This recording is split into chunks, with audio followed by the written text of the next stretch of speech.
Hello, and welcome to 717 40th Avenue. Today we're going to be touring a lovely one-bedroom apartment. As we enter the building here, this is the parking for the building. There is one car parking available if you choose to rent it. Over here to the left, right as you walk up the stairs, is the mailbox for the building. And there's shared laundry on the second level as well. Okay, so today we're going to be touring unit number 5.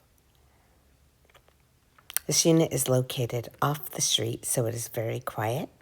And right as you walk in, there is a nice big living room, dining room combination. Beautiful wood floors throughout. There are double pane windows. This is a view from the living room. Gas heating.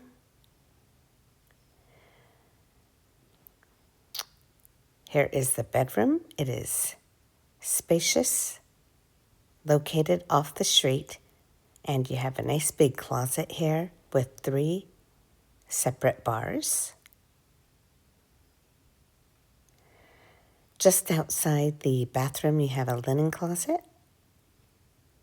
Here's the full bathroom. There is a bathtub and shower combination. Nice medicine cabinet. There are double pane windows here as well. Good water pressure. Really nice craftsman style ceilings. Okay, so here is the dining area here. There is a coat closet here. And a beautiful kitchen with gas range. There's your dishwasher, refrigerator, lots of cabinet and counter space. And there's also plenty of room for a kitchen island or additional counter space. Okay, if you're interested in this unit, please go to rentalsnsf.com. Thank you.